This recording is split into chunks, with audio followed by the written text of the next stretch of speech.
안녕하세요. 저는 40대 초반 여자입니다. 심심하다고 생각할 정도로 제 인생에서는 큰 사건들이 일어난 적이 없어요. 병원에 입원할 정도로 다친 적도 없고 경찰서에 가본 적도 없이 무난하게 잘 살아왔던 것 같습니다. 그런 저에게도 아주 폭풍처럼 휘몰아쳤던 엄청난 일이 닥치게 되었죠. 지금은 모두 정리가 되어 이렇게 이곳에 사연까지 남길 수 있을 정도로 마음이 많이 안정되었는데요. 그때는 정말 너무 힘들었고 제 인생이 완전히 바닥까지 갈 수도 있는 상황이었으니 지금 생각해도 아찔하네요. 제 기막힌 이야기 한번 들어봐 주시겠어요? 저는 작은 회사를 다니다가 30 초반에 동네 번화가에 화장품 가게를 열게 되었어요.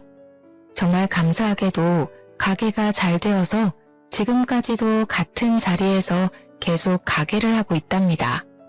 10년이 넘은 시간 동안 한자리에 있으니 친한 단골분들도 정말 많고 근처 상가에서 일하시는 분들과도 두루두루 친하죠. 작게 하는 거지만 이것도 사업이라고 신경 쓸 것도 많고 해야 할 것도 참 많답니다. 그래서 저는 항상 밤늦게까지 문을 열어두고 일을 하곤 했어요. 직장에 다니는 친구들과는 시간도 잘 안 맞아서 점점 만나는 횟수도 줄어들고 주변 상가의 친한 지인들과 수다 떠는 낙으로 하루를 보내곤 했죠. 그래서 연애도 거의 해보지 못한 채 벌써 나이가 40이 넘었더라고요. 부모님도 계속 결혼을 얘기하시고 친구들의 아이들이 벌써 초등학교에 들어가는 걸 보면서 왠지 초조해지기도 했답니다. 하루는 같은 상가에서 남성복 가게를 하는 친한 지인이 은근슬쩍 말을 꺼내더라고요. 언니는 연애할 생각 없어? 우리 가게에 종종 오는 단골이 있는데 사람이 괜찮아 보이더라. 내가 물어보니까 언니보다 3살 어린데 싱글이래. 나이가 40인데 아직도 혼자면 어디 문제 있는 거 아니야? 그럼 언니는 뭐 문제 있어? 요즘은 다 늦게 하잖아. 그냥 편하게 한번 만나봐. 그렇게 소개팅을 하게 됐는데 나이에 비해서 젊고 옷도 깔끔하게 입은 모습에 호감이 느껴졌죠. 그동안 연애를 많이 해봤는지 농담도 하고 편하게 분위기를 이끌어주더라고요. 중소기업에 다닌다고 하는데 6시면 칼퇴근을 한다면서 일이 끝나면 간식거리를 사서 가게로 찾아오기도 하고요. 자연스럽게 주말엔 같이 밥도 먹고 데이트를 하게 되었네요. 그러다 보니 어느새 사귀는 사이가 되어 있더라고요. 워낙 남자친구 쪽에서 리드를 잘해줘서 그런지 모든 게 물 흐르듯이 진행이 된 것 같아요. 제가 아무래도 장사를 오래 해서 여성스러운 성격은 아니거든요. 좀 괄괄한 면이 있는데 남자친구가 워낙 다정하게 대해줘서 싸움이 일어나지 않더라고요. 저보다 나이는 어리고 연봉도 저와 비교도 안 되게 낮지만 이 남자와 결혼해도 친구처럼 잘 살 수 있을 것 같은 느낌이 들더라고요.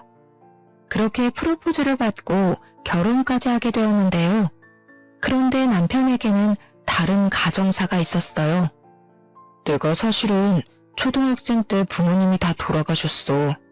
그래서 계속 친할머니랑 살았고 얼마 전에 할머니도 돌아가셨고 왕래하는 친척도 없어.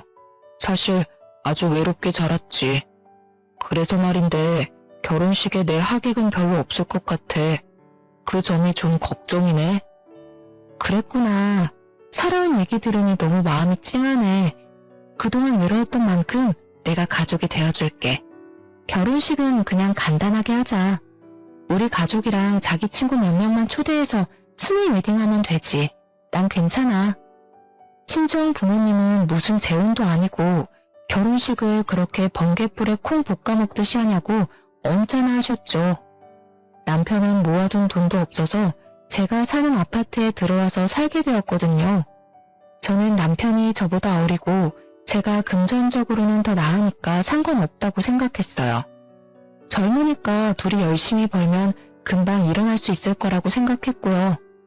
부모님도 남편이 마음에 딱히 들진 않았지만 제가 나이가 좀 있다 보니 결혼하는 것만으로도 만족스러우셔서 허락을 해주신 것 같아요.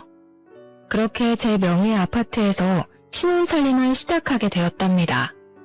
첫 6개월 동안은 연인 어느 신혼부부처럼 아주 달달하게 지냈답니다. 이래서 사람들이 결혼하는구나 싶을 정도로 남편도 다정하게 잘 대해줘서 저에게도 드디어 행복이 찾아왔나 싶었죠. 어느 날 옆집이 시끄럽길래 나가보니까 이사를 오고 있더라고요.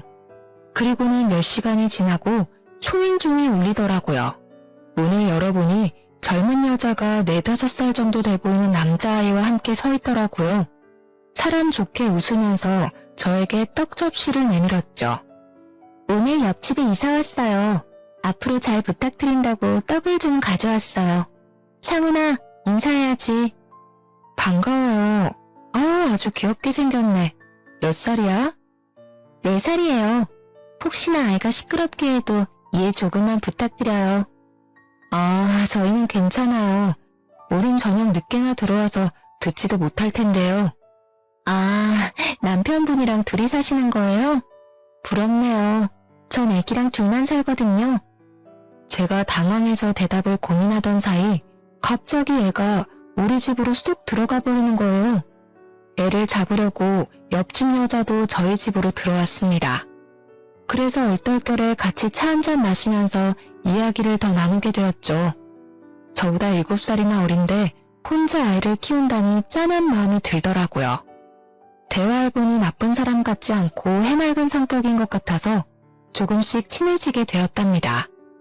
아이가 어린이집에 가는 시간 동안 잠깐 아르바이트를 하는 게 전부라 형편도 그렇게 좋아 보이진 않더라고요. 저도 결혼을 했으니 저와 남편을 닮은 아이를 갖고 싶은 마음이 컸거든요. 그래서 나름대로 노력을 하고 있는데 잘 되지 않아 병원에 가야 될지 걱정을 하던 차였어요.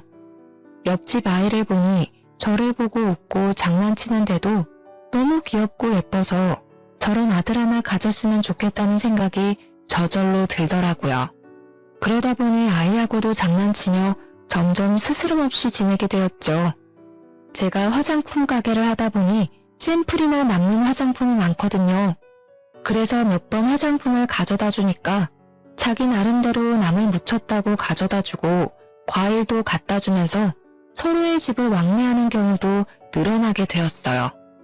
하루는 남편과 함께 출근하려고 현관문을 열었는데 마침 옆집 여자도 나오더라고요. 그런데 운동을 하러 가는 건지 착 달라붙는 레깅스와 짧은 티셔츠를 입고 있더라고요. 옆집 여자의 늘씬한 라인이 그대로 드러나는 옷이었어요. 어머 언니, 딱 마주쳤네요. 어머, 남편분은 처음 뵙네요. 안녕하세요. 옆집 여자가 간드러지는 목소리로 남편한테 인사를 하더라고요. 남편도 옆집 여자를 빤히 보며 인사를 하는데 기분이 좀 그렇더라고요. 옆집 여자는 현관 복도에 배달된 생수 상자를 옮기려는 듯이 엉덩이를 높게 쳐들고 상자를 낑낑대며 밀기 시작하더라고요. 어찌나 자세가 민망한지 엉덩이를 한 대 쳐버리고 싶은 충동까지 일더라고요. 남편이 힐끔대길래 얼른 엘리베이터 쪽으로 등을 빨리 떠밀어 버렸답니다. 저는 사실 좀 살집이 있는 편이거든요. 나이가 있어서 그런지 날씬한 여자를 보면 좀 부럽긴 하더라고요. 그래도 그렇지 아침부터 그렇게 딱 붙는 옷을 입는 건 좀 아니지 않나요? 하루는 남편이 야근이라면서 밤늦게 온다고 하더라고요. 혼자 저녁 먹을 생각을 하고 있는데 초인종이 울렸어요. 어머 언니, 오늘 내가 요리를 아주 기가 막히게 했는데 내가 손이 아주 커서 양을 너무 많이 한 거 있죠? 바로 우리 언니 생각나더라고. 괜찮으면 우리 집에 와서 같이 저녁 먹어요. 그래서 같이 옆집에 갔는데 주방에 처음 보는 남자가 앉아있어서 좀 당황했어요. 언니는 처음 보겠다. 우리 사촌 오빠예요. 저 혼자 산다고 자주 도와주러 오거든요. 오늘도 형광등 갈아준다고 왔네요. 오빠가 사람이 진짜 괜찮은데 아직도 여자친구가 없어서 큰일이야. 저는 사촌 오빠라는 남자와 어색하게 인사를 나눴어요. 좀 불편해서 그냥 집에 가고 싶었지만 예의가 아닌 것 같아서 그냥 식탁에 가서 앉았죠. 차려준 걸 보니 식사보다는 안주에 가까운 메뉴가 많더라고요. 역시나 옆집 여자가 술을 들고 왔어요. 마침 우리 아이도 오늘 친정집에 가서 자게 됐거든요. 그래서 오랜만에 사촌 오빠랑 회포 좀 풀려고 그랬는데 언니도 와서 딱 좋네요. 아, 그런데 오빠분 불편하실 것 같은데 그냥 두 분이서 편하게 드세요. 그냥 난 집에 갈게. 아닙니다. 이경준이라고 편하게 불러주십시오. 이렇게 아름다운 분과 함께 있으니까 전 더 좋은데요. 같이 한잔 하시죠. 사촌 오빠랑 언니랑 아마 동갑일걸요? 둘이 편하게 친구하면 되겠네. 전 평소에 술이 약한 편이라 여러모로 이 자리가 불편했어요. 그래서 안주만 조금씩 깨작대고 있는데 사촌 오빠라는 사람이 자꾸 저에게 술을 권하더라고요. 어쩔 수 없이 조금씩 홀짝홀짝 마셨죠. 조금 먹었는데도 취했는지 살짝 어지러운 기분이 들었답니다. 옆집 여자와 남자는 신나게 수다 떨면서 분위기를 띄우더라고요. 남자도 화장실에 다녀온다 뭐 한다 하면서 일어섰다가 다시 앉았는데 제 팔꿈치가 닿을 정도로 제 옆에 너무 가깝게 앉더라고요. 옆집 여자는 어디 갔는지 보이질 않고 남자와 저만 남아있게 되었어요.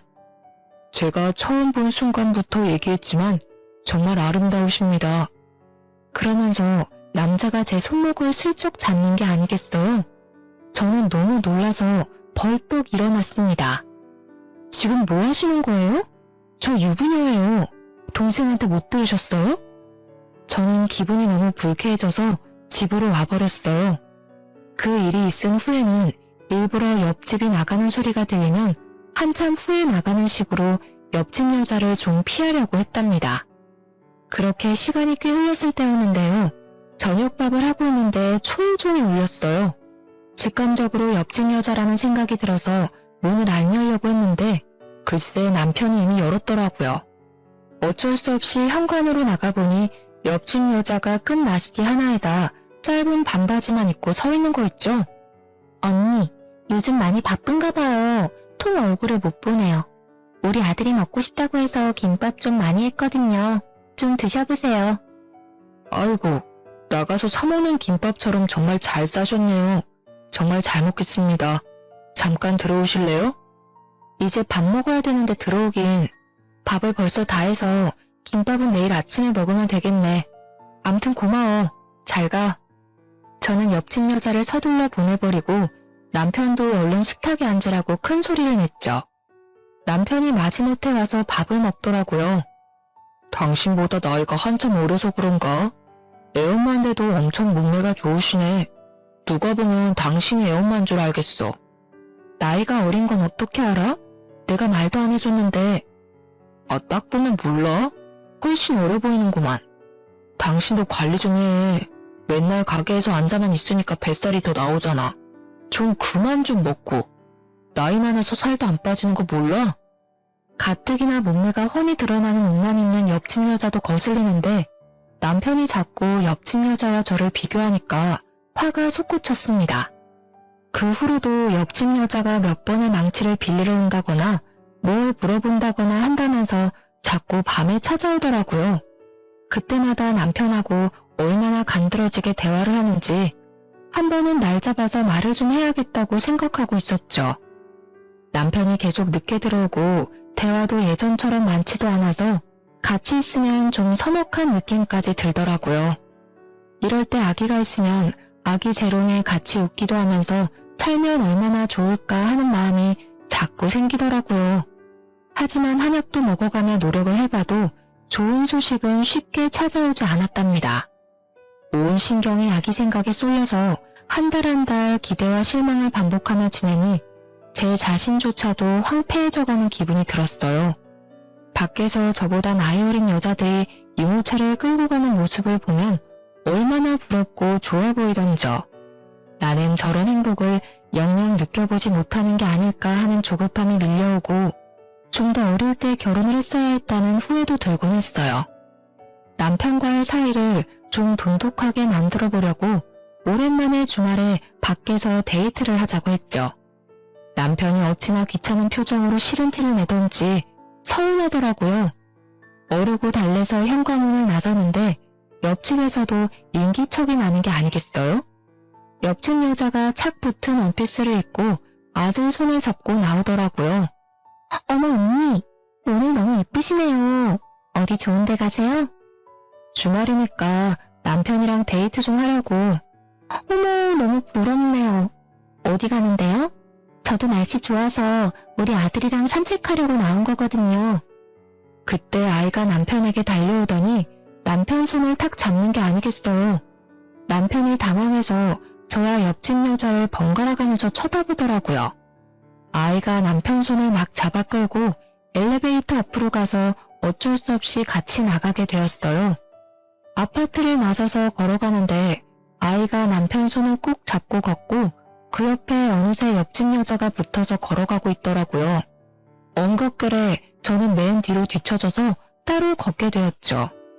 그때 지나가던 할머니들이 세 사람을 보면서 한마디씩 하더라고요. 아이고, 날이 좋아서 가족이 놀러 가나 보네. 좋을 때다, 좋을 때야. 아기가 지아빠를 쏙 빼닮았네. 마누라가 훨씬 어린가 보네. 남편은 들은 건지 안 들은 건지 그저 애 손에 끌려서 쫄쫄 따라가고만 있었죠. 뒤에서 세 사람을 보니까 할머니들 말대로 잘 어울리는 것 같아서 왠지 서글픈 기분이 들더라고요. 그래서 얼른 앞으로 달려가서 남편 팔짱을 끼고 걸음을 재촉했어요.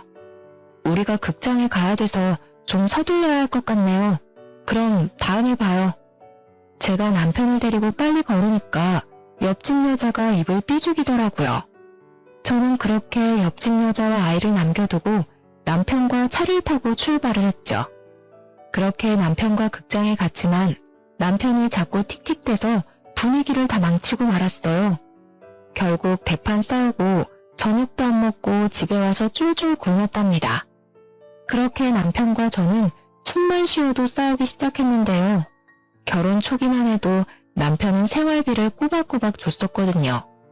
금액은 사실 적었지만 고마운 마음으로 받아서 아껴 쓰려고 노력했어요.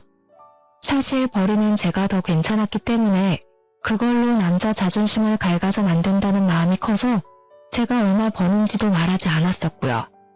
그런데 시간이 갈수록 남편이 자꾸 돈을 요구하기 시작하더라고요.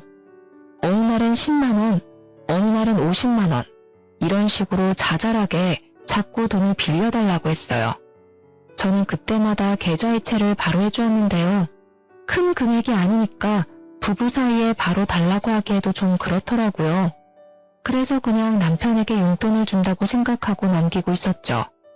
그런데 한 달에 많게는 100만 원도 달라고 하는 식으로 계속 요구하니까 매출이 없는 달은 생활하기가 너무 힘들더라고요. 속은 부글부글 끓었지만 일단 지켜보자는 마음으로 참고 있었죠. 그런데 하루는 저녁에 들어와서 이런 말을 하는 게 아니겠어요? 회사가 좀 어려워져서 당분간 월급이 좀 밀릴 것 같은데 어떡하지? 우리가 있는데 바로 관두기도 그렇고 말이야. 앞으로 생활비는 못 줄 것 같아. 언제까지 월급을 안 준대? 그러면 새로운 회사를 좀 찾아보는 게 낫지 않아? 사장님이랑 내가 쌓은 정이 있는데 어떻게 바로 팽하냐? 너는 장사를 해서 그런지 참 매정하다. 너 돈 잘 벌잖아. 월 수입이 얼만지 말 좀 해봐. 나도 많이 못 벌어. 당신 월급보다 좀 더 많은 정도야. 거짓말하지 마. 남편한테는 솔직하게 말을 해줘야지. 내가 뭐 네 돈 들고 도망이라도 간대? 왜 그렇게 숨겨? 한 달 매출이 얼만데? 매달 들쑥날쑥이라 딱 말하기가 좀 그래서 그래. 그럼 월급 다시 받을 동안 내가 알아서 생활비 내고 다 할 테니까 걱정하지 마. 그럼 됐지? 아씨, 진짜 비싸게 구네. 대충 얼마인지 말하면 될걸. 네가 이렇게 우리 사이에 벽을 만드니까 그렇게 갖고 싶다는 애도 안 생기는 거 아니야. 그게 무슨 황당한 논리야? 매출 알고 싶어하는 당신이 더 어이없어. 나도 당신 월급 정확히 모르잖아. 생활비도 그동안 30만 원 줬으면서 뭐 얼마나 많이 줬다고. 너 참 사람 은근히 무시한다. 옆집 여자 좀 봐. 말도 얼마나 사근사근하게 하고 남자를 시켜 세워주냐. 가서 좀 배워. 뭐? 지금 말 다 했어? 그리고 당신이 옆집 여자를 얼마나 한다고 그딴 소리를 해. 제가 화를 내자 남편은 짜증을 내면서 얼른 안방으로 들어가 버리더라고요. 맞아요. 생활비 30만 원 받으면서 저녁마다 고기 반찬해서 차려주고 청소며 빨래며 살림도 다 한 게 바로 접니다. 저는 그래도 혼자 일하니까 남편은 회사에서 얼마나 사람들에게 시달릴까 싶어 제가 다 도맡아 했어요. 저보다 나이도 어리지만 그래도 남편이니까 청소기 한 번을 돌린 적이 없어도 대우해주려고 노력했네요. 그랬더니 점점 도가 지나치더라고요. 집에 오면 고개를 핸드폰에 쳐박고 저를 한번 쳐다보지도 않은 날이 늘어났답니다. 제가 대화를 해보려고 하면 귀찮아하면서 오만상을 찡그리고요. 당연히 아기를 준비하는 과정도 성의가 없었죠. 약속을 미루기 일쑤고 술 먹고 밤 늦게 들어오기도 하고요. 그런 남편의 모습을 보며 저도 점점 마음을 닫게 되더라고요. 늦게 결혼한 만큼 알콩달콩하며 행복하게 살고 싶었는데 이건 집에 청소년 남자를 키우는 기분이 들기까지 했어요. 제가 원하던 결혼의 모습과는 너무 달라서 이럴 바엔 차라리 예전처럼 혼자 자유롭게 살고 싶다는 마음이 들었죠. 그러던 어느 날 남편의 숨겨진 모습을 보게 된 날이 있었어요. 어김없이 술 냄새를 풍기며 밤 늦게 들어와서는 방으로 들어가려는 제 팔목을 거칠게 잡더라고요. 나 차 좀 바꿔줘. 사고가 나서 차가 없어. 뭔 소리야? 말을 똑바로 해. 차가 없다니. 사고는 언제 났는데 이렇게 멀쩡해? 아무튼 사고 나서 차 폐차시켜버렸으니까 당장 차 좀 한 대 뽑아줘. 당신 능력 있잖아. 응? 야밤에 뭔 허우독개 같은 소리를 하고 있어. 오늘 아침만 해도 멀쩡했던 차를 폐차시킨 게 말이 돼? 그럼 당신도 병원에 있어야지. 폐차시켰던 증거 있어? 증거 보여줘봐.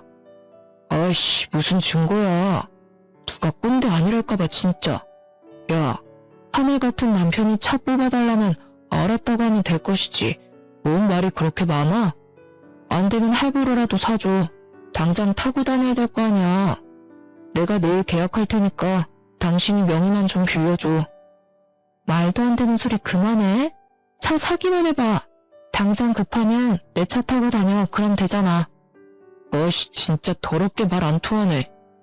남편은 갑자기 소리를 지르면서 집안의 물건들을 다 내던지기 시작했어요. 텔레비전부터 시작해서 청소기, 그릇들까지 닥치는 대로 깨부수는데 너무 놀라고 무서웠답니다. 남편이 이렇게 폭력적인 모습이 있는지 전혀 몰랐었는데 눈까지 희번뜩해서 난장판을 치는 걸 보니 내가 생각했던 사람이 아니었다는 생각이 퍼뜩 들더라고요. 저는 울면서 그만하라고 소리를 질렀어요. 남편은 씩씩대며 집안을 휘젓고 다니다가 문을 박차고 나가버리더라고요. 그렇게 남편은 3일 동안 집에 들어오지 않았어요. 저는 혼자서 남편이 부순 물건들을 다 치워야 했죠. 지금도 그때 혼자 울면서 집을 정리했던 기억을 떠올리니 당시에 비참했던 기분이 떠올라 눈물이 날 것 같네요. 저 역시 남편에게 연락도 하지 않았는데 저녁에 집에 가보니 아무 일도 없었다는 듯이 텔레비전을 보고 있더라고요. 그러고는 자연스럽게 저한테 말을 걸고 그 일이 있었던 이전처럼 행동하는 게 아니겠어요? 지금 생각해보면 그때 남편이 하는 대로 넘어갔으면 안 되었는데 바보 같던 저는 사과 한마디 못 받고 그렇게 구렁이 담 넘어가듯이 넘어가는 남편을 받아줬네요. 저도 장사를 하니까 말하는 걸로는 지지 않는 편인데 남편은 진짜 못 이기겠더라고요. 상황에 맞춰서 얼마나 말을 잘하고 잘 남기는지 어느새 남편한테 끌려다니는 상황이 되곤 했답니다. 그렇게 다시 평범한 일상을 지내고 있었는데 가게로 옆집 여자의 사촌 오빠가 찾아온 게 아니겠어요. 어떤 남자 손님이 자꾸 저를 흐깃거리길래 말을 건네려고 가까이 가보니 그 남자더라고요.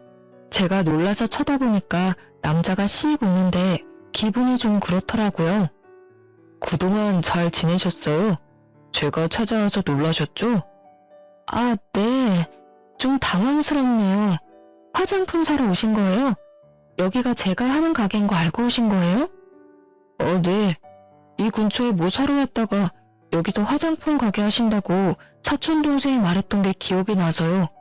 혹시나 들어와 봤는데 딱 여기 계셔서 저도 놀랐습니다. 점심 안 드셨으면 같이 드실래요? 저 혼자 먹으려던 참이거든요. 아, 먹을 시간이긴 한데 전 보통 배달시켜서 간단하게 먹어요. 그러지 마시고 나가시죠. 제가 아주 맛있는 거 사드릴게요. 오늘 날씨가 아주 좋아요. 바람도 쐬고 좋잖아요. 자자, 얼른요. 저도 좀 마음이 답답했었는데 산책하면 좋겠다 싶어 그냥 따라 나섰어요. 근처에 맛있는 식당을 안다면서 저를 이끌더라고요. 그래서 20분 정도를 천천히 걸어가며 얘기를 나눴죠. 주로 남자가 질문하고 저는 짧게 대답만 하는 식이었답니다. 저번에 일이 좀 걸리긴 했지만 옆집 여자에 대해 좀 알고 싶기도 해서 남자를 따라 나선 것도 있었고요. 은근슬쩍 옆집 여자에 대해서 물어봤는데요. 옆집 여자에 대해 얘기해 준 거라곤 혼인 신고한 적 없이 아이 아빠와 살다 헤어져서 아이를 키우며 혼자 산다는 이야기였어요. 대부분 이미 알고 있던 거라서 딱히 놀랍지도 않았고 중요한 얘기는 해주질 않아서 좀 김이 빠졌죠. 그날 저녁에 집에 들어갔는데 남편이 옆집 아이와 함께 놀고 있는 게 아니겠어요? 둘이 아이가 가져온 로봇을 가지고 신나게 장난을 치고 있었는데 남편이 그렇게 아이와 잘 놀아주는지 처음 알았네요. 당신 어떻게 된 거야? 이렇게 늦은 저녁에 왜 옆집 애가 여기 있어? 갑자기 급한 일이 생겼다고 잠깐만 맡아달라고 부탁을 하더라고. 그래서 몇 시간만 봐주기로 했어. 이웃지간에 그 정도는 도울 수 있잖아. 그래 뭐. 근데 당신이 이렇게 애랑 잘 놀아주는지 몰랐네? 뭘 잘 봐. 그냥 같이 좀 놀아만 주는 거지. 아 시끄러워. 얼른 저녁이나 해. 애도 밥은 먹여서 보내야 할 거 아니야. 옆집 여자가 밉상이어도 애가 무슨 잘못이 있겠나 싶어 아이가 잘 먹을 만한 반찬으로 저녁을 준비하기 시작했어요. 어느새 남편과 아이는 안방에 들어가서 뭘 하는지 깔깔 웃는 소리가 거실까지 들리더라고요. 저는 밥 먹으라는 소리를 하려고 안방 문을 살짝 열었는데 아이가 남편에게 아빠라고 말하는 걸 똑똑히 듣고 말았습니다. 한 번이면 모르겠는데 두 번이나 들어서 너무 놀라 문을 활짝 열었죠. 지금 얘가 아빠라고 하지 않았어? 분명히 들었는데? 뭔 소리야. 그런 적 없는데. 잘못 들었겠지. 내가 두 번이나 분명히 들었어. 아빠 이거 해줘. 이랬잖아. 당신은 못 들었어? 그랬나? 들은 것 같기도 하고. 아, 애가 말한 걸 뭘 그렇게 신경을 써. 배고파. 저녁 다 됐어? 남편은 또 어물쩍 넘어가더라고요. 남편과 아이가 밥 먹는 모습을 보는데 기분이 굉장히 꺼림칙해서 목으로 밥이 잘 안 넘어갈 정도였답니다. 밤 10시가 되도록 옆집 여자는 오지 않았고 아이는 남편의 무릎을 베고 아주 편하게 잠이 들어 있더라고요. 가뜩이나 아기를 갖고 싶은 마음이 큰데 남편이 다른 집 애를 저렇게 자기 자식 마냥 재우고 있는 걸 보니 여러 가지 감정이 스쳐가더라고요. 그때 마침 옆집 여자가 아이를 데리러 왔답니다. 어머 언니, 너무 미안해요. 언니한테도 말을 했어야 하는데 아까 너무 급한 일이 있어서 남편분께 아이를 좀 맡겼네요. 그럴 순 있는데 앞으로는 좀 조심해줘. 주변에 지인이나 가족한테 먼저 물어보는 게 순서 아니겠어? 근데 내가 좀 이상한 게 있는데 아까 아이가 우리 남편한테 아빠라고 부르더라고. 아, 그래요? 사실은 우리 아들이 아빠를 본 지가 오래돼서 그런지 어른 남자만 보면 아빠라고 부르곤 하더라고요. 심지어 우리 사촌 오빠한테도 아빠라고 한다니까요. 어머 언니 놀라셨겠다. 옆집 여자는 호들갑을 떨면서 아이를 데리고 가버렸어요. 남편은 저한테 인정도 없다느니 하면서 궁시렁대더라고요. 얼마 지나지 않아 남편은 회사에 일이 없다면서 아예 나가지도 않았는데요. 매일 집에서 핸드폰이나 보고 게임만 하는 날이 늘어만 갔죠. 그 와중에 보이스피싱을 당했다면서 1,000만 원을 빌려달라고 하질 않나 용돈을 달라고까지 해서 저는 혼자 살 때보다 훨씬 많은 지출을 감당해야 했어요. 돈을 안 주면 저한테 욕을 하거나 화를 내는 날도 많아져서 저는 지칠 대로 지친 상태였죠. 그렇다고 대출을 받을 순 없으니 저는 더욱 아껴서 생활해야만 했어요. 심지어 가게에서 배달시켜 먹는 밥값도 아까워서 집에서 도시락까지 싸서 다니기까지 했죠. 그런 제 사정은 아는지 모르는지 남편은 비싼 구두나 옷도 사들고 오기도 하고 우연히 핸드폰으로 온 카드 명세서를 봤는데 몇백만 원 단위인 거예요. 저는 머리끝까지 화가 나서 이성을 잃었답니다. 돈도 안 벌면서 카드값이 이게 말이 돼? 당신 미쳤어? 요즘 나도 장사 안 돼서 대출까지 받을 판이야. 대출도 다 재산이야. 받을 수 있으면 좀 받아와. 이왕이면 이 집 담보로 좀 넉넉하게 받는 게 어때? 뭐? 무슨 말도 안 되는 소리야. 당신 돈이 어디서 나서 이렇게 카드를 팍팍 긁어? 이 옷은 또 뭐고? 난 티쪼가리 하나도 못 사입는데 이거 엄청 비싼 거 아니야? 잔소리 좀 그만해. 맨날 바가지를 긁어대니까 난 네 얼굴만 봐도 지긋지긋해. 이래서 남자가 길을 펴겠어? 그렇게 남편은 또 집을 나가버렸고 이제는 대놓고 외박을 하더라고요. 저도 남편에게 조금의 미련도 남아있지 않아서 들어오던 말던 신경도 쓰지 않았죠. 그러던 어느 날 남편이 제 얼굴에 사진 몇 장을 휙 던지는 게 아니겠어요. 어이가 없어서 사진들을 살펴봤는데 사진 속에는 저와 옆집 여자의 사촌오빠가 나란히 걷고 있는 모습이 담겨 있었어요. 저는 황당한 얼굴로 남편을 바라봤죠. 너 바람났냐? 어떤 놈이야? 어떤 놈이길래 대낮부터 이딴 데를 드나들어? 도대체 무슨 소리야? 그냥 걷는 사진인데 무슨 말도 안 되는 소린데. 그리고 이 남자, 옆집 여자 사촌오빠야. 야, 사진 똑바로 봐. 뒤에 찍혀있는 장소를 보라고. 이렇게 증거가 있는데 발뺌이야? 너 당장 이혼이야. 참나 어이가 없어서 간판 코딱지만하게 보이는 걸 갖고 우기는 거야? 이딴 걸 지금 증거라고 들이미는 거야? 다른 남자랑 같이 있는 사진이 찍혔는데 뭔 말이 많아. 네가 바람핀 거고 네가 유책 배우자야. 네가 날 배신했고 난 절대 안 봐줄 거니까 변호사나 준비해. 이거 말고도 다른 증거 차고 넘쳐. 이 남자 옆집 여자 사촌 오빠라니까. 내가 옆집 여자 불러올게. 물어보면 되잖아. 저는 옆집 여자에게 연락해서 집으로 좀 와달라고 했죠. 바로 초인종이 울리고 옆집 여자가 실실 웃으면서 집 안으로 들어오더라고요. 옆집 여자가 바닥에 떨어진 사진 한 장을 집어들고 한참 바라봤어요. 어머 언니, 이 사진은 뭐예요? 우리 사촌 오빠랑 바람난 거예요? 어머 웬일이야. 거봐, 이분도 나랑 같은 말을 하시네. 감히 나 몰래 다른 놈을 만나? 내가 무조건 소송 걸 거야. 어쩐지 우리 사촌 오빠가 요즘 만나는 여자가 있다고 하더니 그게 언니였는지는 상상도 못했네요. 아, 그러셔? 그럼 어디 다른 증거도 좀 보여줘봐. 이까짓 거로 소송한다니 머리가 떨어져도 한참 떨어지는 거 아니야? 그럼 이건 어때? 이 정도는 돼야지. 저는 남편 핸드폰으로 동영상 하나를 전송했어요. 동영상을 보기 시작한 남편의 얼굴이 사색이 되어 가더군요. 동영상 안에는 남편과 옆집 여자 그리고 사촌 오빠가 커피숍에서 대화를 나누는 장면이 찍혀져 있었거든요. 아, 진짜 돈 뜯어내기 더럽게 어렵다니까. 이번에 1,000만 원도 간신히 뜯었어. 이 뚱땡이랑 언제까지 살아야 되냐? 역겨워 죽겠어. 빨리 끝내고 싶다 진짜. 조금만 참아 자기.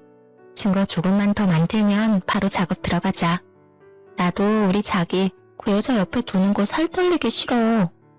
남편과 옆집 여자는 하얗게 질린 얼굴로 서로를 멍하게 바라보고 있더라고요. 저는 남편에게 다가가서 뺨을 아주 세게 때렸어요. 그리고 남편의 멱살을 잡고 거칠게 흔들기 시작했어요. 뭐? 내가 유책 배우자라고? 누가 누굴 배신해? 야, 이 버러지만도 못한 사기꾼아. 네가 어떻게 나한테 이래? 여보, 다 오해야. 이걸 어디서 봤는지 모르겠는데 이건 분명히 조작이야. 난 이 여자를 밖에서 만난 적도 없는데 어떻게 이런 게 찍혀. 이건 날 모함하는 거라고. 개풀 뜯어먹는 소리 하고 있네. 네가 뭐 얼마나 대단한 작자라고 누가 널 모함해. 둘이서 연극하면서 나 하나 바보 천치 만드니까 기분 좋았니? 아주 신났어. 저는 바로 옆집 여자의 머리채를 확 휘어잡고 거칠게 양옆으로 흔들기 시작했어요. 머리카락을 한 움큼 뽑고서는 비명을 지른 옆집 여자를 바닥으로 밀어버렸죠. 옆집 여자가 고개를 바닥에 박고 덜덜 떨고 있더라고요. 사기칠 위인도 못 되는 이 무식한 것들아. 니네야말로 바닥까지 떨어질 준비해. 언니, 잘못했어요. 한 번만 봐주세요. 너무 살기가 어려워서 그랬어요. 우리 어린 아들을 봐서라도 한 번만 봐주세요. 네? 웃기고 있네. 네 그 애틋한 아들 오늘부로 못 볼 테니까 가거나 해도. 남의 눈에서 눈물 나게 하면 네 눈에선 피눈물 나는 법이라는 걸 확실히 알게 해줄게. 저는 옆집 여자에 대해서 여러모로 이상하다는 걸 느끼고 있었는데 사촌 오빠라는 남자와 밥을 한번 먹은 뒤로 그 남자가 뭘 숨기고 있다는 인상을 강하게 받았답니다. 마침 같은 건물에 흥신소가 있었는데 오며 가며 인사를 했던 기억이 있어서 한번 속는 셈 치고 찾아가 보게 되었어요. 사촌 오빠라는 남자에 대한 정보를 좀 찾아달라고 했더니 이틀도 안 돼서 알려주었는데요. 결과가 아주 놀랍더라고요. 그 남자는 옆집 여자와 친척 사이는 당연히 아니었고 사귈 전과도 있는 사람이었어요. 저는 바로 남자에게 연락해서 한번 만나자고 했는데 아주 반기면서 바로 약속을 잡더라고요. 커피숍에서 마주한 남자는 아주 사람 좋은 웃음을 지으며 저를 은근한 눈빛으로 바라보는 게 아니겠어요. 그쪽이 누군지 다 알고 왔으니까 솔직하게 다 털어놓는 게 좋을 거예요. 그럼 그쪽은 형은 면하게 해줄 테니까. 지금이 마지막 기회예요. 또 감옥 가고 싶진 않잖아요? 제 말을 들은 남자의 표정이 순식간에 변했어요. 정색을 하고 말을 하는데 완전히 다른 사람 같았답니다. 그 두 사람이 다 짠 거고 저는 아는 게 없어요. 그냥 그쪽이랑 바람만 펴주면 3천만 원 준다고 해서 하게 된 거예요. 우리가 지금까지 뭘 한 것도 없고 난 잘못한 거 없잖아요. 난 빼줘요. 그니까 지금 싹 털어놓고 나한테 협조하라고요. 그리고 두 사람이랑 만났을 때 얘기하는 거 동영상 찍어서 나한테 넘겨요. 남자는 다시 감옥에 가는 게 싫었는지 바로 남편을 배신하고 모든 진실을 털어놓더라고요. 사실 남편과 사촌 오빠라는 그 남자는 20대 때부터 알고 지낸 친구 사이라고 해요. 둘 다 사기죄로 구치소에 갔을 때 만나서 지금까지 서로 사기치는 걸 도와주는 관계였던 거죠. 남편은 반반한 외모 믿고 외로운 여자들한테 접근해서 사귀는 척하면서 돈을 빌리고 사업한다고 투자도 받는 식으로 사기를 치고 다녔다고 해요. 그러다가 소송 이혼을 해서 승소하면 여자의 재산의 절반까지 받을 수 있다는 걸 알게 돼서 작정하고 사기 결혼까지 하기로 한 거죠. 돈을 잘 벌고 재산도 좀 있는 여자들을 찾아다니다가 우연히 옆 가게에서 장사하는 지인에게 제 이야기를 듣게 된 거고요. 그렇게 제가 남편의 첫 사기 결혼 상대가 된 것이었어요. 더 기막힌 건 옆집 여자는 남편과 오래 사귀고 사실혼 관계였다는 거죠. 그 아이도 당연히 남편의 아이였고요. 남편은 저와 결혼하고 혼인신고까지 하는 것을 성공한 뒤에 옆집으로 그 여자와 아이를 불러들이고 제가 사촌 오빠랑 바람이 나도록 만들려고 한 거였죠. 믿을 수 없는 현실 앞에서 앞으로 닥칠 일이 너무나 무서워 몸서리가 쳐졌답니다. 경찰서 한번 가보지 않고 살았던 제 인생에 이런 믿을 수 없는 사건이 벌어지다니 부모님 볼 명목도 없고 미치겠더라고요. 그동안 오래 장사하면서 좋은 사람인지 나쁜 사람인지 딱 알아볼 수 있다고 말하고 다니곤 했던 제 자신이 얼마나 창피했는지 몰라요. 남편에게 배신당한 것도 당한 거지만 도대체 어떻게 해결을 해야 하는지 깜깜하더라고요. 모든 진실을 알고 난 뒤에 혼자 가슴을 쳐가며 몇 날 며칠을 목 놓아 울었답니다. 무릎 꿇고 잘못했다면서 저를 회유하려는 남편을 차가운 눈빛으로 째려보았어요. 그동안 이 뱀 같은 남자의 새치화에 얼마나 농락을 당했는지요. 그래도 남편이라고 영양제까지 매일 갖다 바치면서 내조하려고 했던 제 자신이 불쌍하고 또 불쌍했어요. 여보, 잘못했어. 내가 머리가 어떻게 됐나 봐. 한 번만 용서해주면 이제 당신만 바라보면서 살게. 우리 이쁜 아기도 나와서 오손도손 잘 살아봐야지. 아기 같은 소리 하네. 네 친구가 그러더라. 너 정관수술했다며. 난 그것도 모르고 하루하루를 테스트기에 가며 가슴 졸이고 살았는데 그런 나를 보면서 얼마나 웃겼겠어? 뭐? 오빠, 이 여자 말이 진짜야? 언제 수술했어? 우리 둘째 같자는 말은 다 거짓이었어? 나 둘째 갖고 싶다고 했잖아. 아, 시끄러워. 지금 상황 파악 안 돼? 지금 그딴 말을 왜 하는데? 아주 너네는 천생연분이다. 둘이 감옥 가서 천년만년 잘 살아봐. 지금 도망치려고 해도 소용없어. 이미 밖에 경찰차 다 와 있거든. 때마침 제 신고를 받고 온 경찰이 집 안으로 들어왔어요. 경찰을 본 두 사람이 아연실색하는 꼴이 얼마나 가짠턴죠. 여보, 한 번만 봐줘. 무슨 집안일로 경찰까지 부르고 그래. 여보, 제발. 남편과 옆집 여자는 경찰들한테 질질 끌려서 차에 태워졌답니다. 끝까지 안 가려고 바닥을 기면서 버티는데 아주 못 봐주겠더라고요. 그 후로 두 사람은 사기죄로 나란히 감옥에 들어가게 되었어요. 사촌 오빠라는 남자도 당연히 경찰 조사 끝에 혐의 인정되어 구치소에 수감되었고요. 저는 감옥에 있는 남편과 이혼 소송을 진행했고 적지만 위자료도 챙길 수 있었죠. 옆집 여자 상대로 상간녀 소송도 바로 진행해서 옆집에 새들면서 냈던 보증금을 위자료로 모두 받아낼 수 있었답니다. 그게 그 여자의 전 재산이었거든요. 저는 그 이후로 충격이 너무 커서 가게를 좀 쉬었다가 최근에서야 다시 일을 시작했답니다. 이제는 많이 괜찮아져서 이렇게 사연도 보낼 수 있게 되었죠. 따지고 보면 제가 잘못한 건 전혀 없는데 왜 제 인생을 슬픔과 후회로 낭비하고 살아야 하나 생각이 들더라고요. 그래서 툭툭 털어내고 후련하게 저의 인생을 씩씩하게 살아내기로 다짐했어요. 딱히 나쁜 일을 저지르지 않고 평범하게 살았었는데 사기꾼과 결혼을 했었다니 얼마나 기막힌 노릇인지 몰라요.